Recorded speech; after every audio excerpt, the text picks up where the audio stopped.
मैं डॉक्टर गिरिराज सिंह मीणा, सहाचार्य वनस्पति शास्त्र, आपके साथ बीएससी पार्ट थर्ड में बॉटनी पेपर थर्ड के बारे में डिस्कस करूँगा। पेपर थर्ड का एम्ब्रियोलॉजी वाला भाग जो है वह मैं आपके साथ शेयर करूँगा।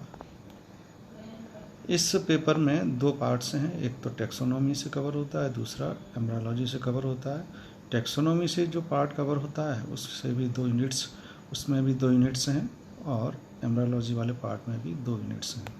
आज का जो है मेरे लेक्चर का जो टॉपिक है वो है स्टेमन।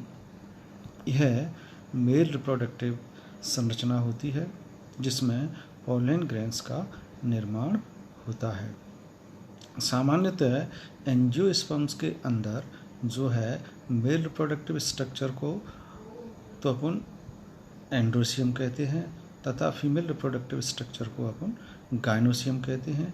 ये दोनों ही जो स्ट्रक्चर्स होती हैं फ्लावर के अंदर पाई जाती हैं। एंड्रोसियम की एक इकाई जो है स्टेमन कहलाती है, इसी तरह से गाइनोसियम की एक इकाई कार्पेल कहलाती है। स्टेमन की यदि संरचना के बारे में अपन जानना चाहें तो इसके 2 पार्ट्स पाए जाते हैं। एक तो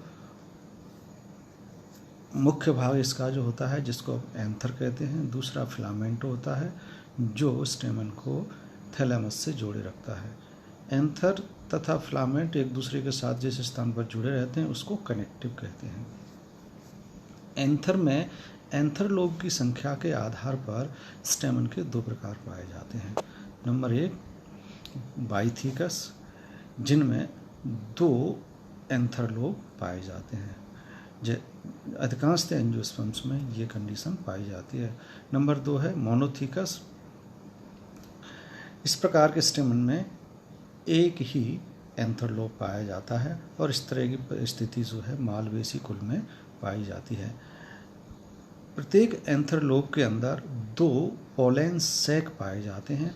अतः बाइथिकस जो स्टेमन होते हैं उनके अंदर तो 4 पोलन सैक पाए जाते हैं तथा मोनोथिकस जो स्टेमन होते हैं उनमें जो है 2 पोलन सैक पाए जाते हैं।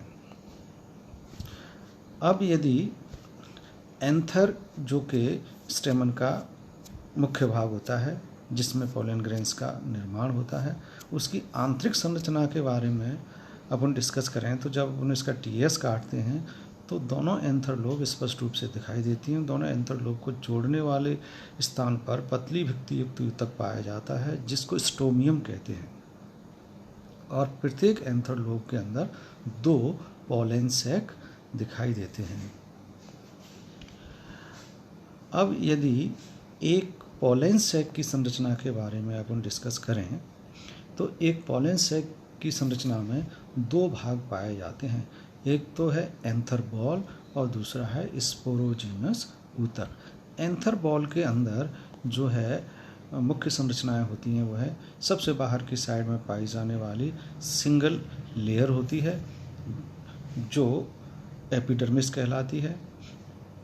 ये प्रोटेक्टिव लेयर होती है जो आंतरिक ऊतकों को संरक्षण प्रदान करने का कार्य करती है। एपिडर्मिस से अंदर की ओर एंथर बॉल में एंडोथीसियम वाला भाग पाया जाता है और ये भाग जो है सिंगल लेयर का बना हुआ भाग होता है। कॉक्सिनिया जो पादप होता है उसमें डबल लेयर्ड एंडोथीसियम पाई जाती है। एंडोथीसियम की जो कोशिकाएं होती हैं रेडियली इलोंगेटेड कोशिकाएं होती हैं। इन कोशिकाओं के अंदर थिकनिंग बैंड्स पाए जाते हैं जो यू आकार के होते हैं, जो लिग्निन अथवा स्टार्च के बने हुए होते हैं। ये कुछ जो कोशिकाएं होती हैं ये नेचर में हाइग्रोस्कोपिक होती हैं, अतः ये पराग कोषों के स्फुटन में भी सहायक होती हैं। तो एपिडर्मिस से अंदर की साइड में एंडोथीसियम से अंदर की साइड में मिडिल लेयर वाला क्षेत्र पाया जाता है। मिडिल लेयर्स वाला जो क्षेत्र होता है वह 1 से 3 परतों का बना हुआ भाग होता है।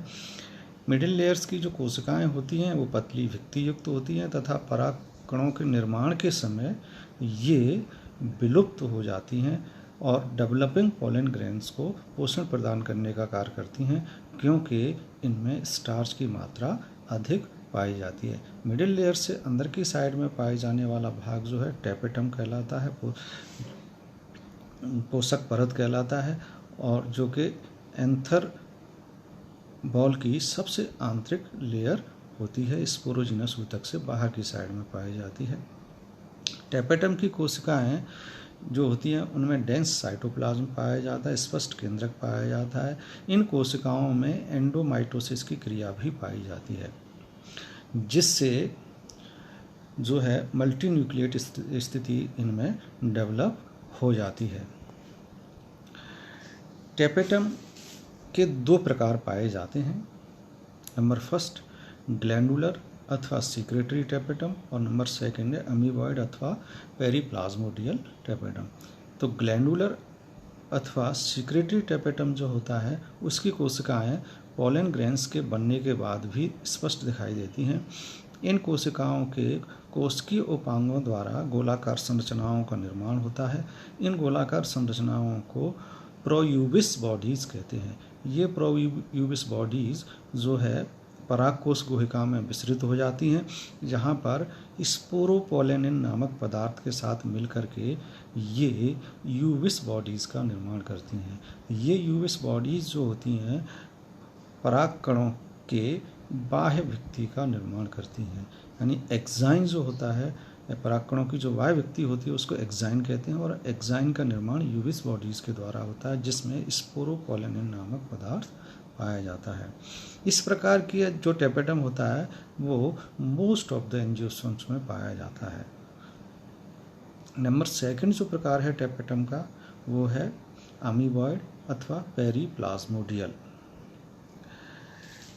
इस प्रकार के टेपेटम की कोशिकाओं का कोशिका द्रव्य जो है परागकोश गुहिका में विस्तृत हो जाता है, जहाँ पर इनके द्वारा जो है पेरीप्लाज्मोडियम का निर्माण होता है। यह पेरीप्लाज्मोडियम डेवलपिंग पोलन ग्रेन्स को पोषण प्रदान करने का कार्य करता है। इस प्रकार की स्थिति जो है एक तो टाइफा में, हेलियंथस में, आदि पादपों में पाई जाती है। तो एंथर बॉल के अंदर जो मुख्य पार्ट्स होते हैं वो नंबर फर्स्ट एपिडर्मल लेयर जो सबसे बाहर की साइड में पाई जाती है, उससे अंदर की साइड में एंडोथीसियम लेयर होती है जिसका कार्य पराग कोशों के स्फुटन होता है। उसके बाद मिडिल लेयर्स जो कि डेवलपिंग पोलन ग्रेन्स को पोषण प्रदान करने का कार्य करती हैं। उसके बाद टेपेटम के दो प्रकार पाए जाते हैं।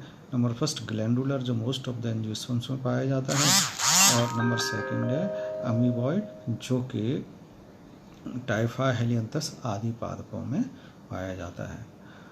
एंथर बॉल के बाद में है पोलन सैक का जो दूसरा भाग है वो है स्पोरोजिनस ऊतक।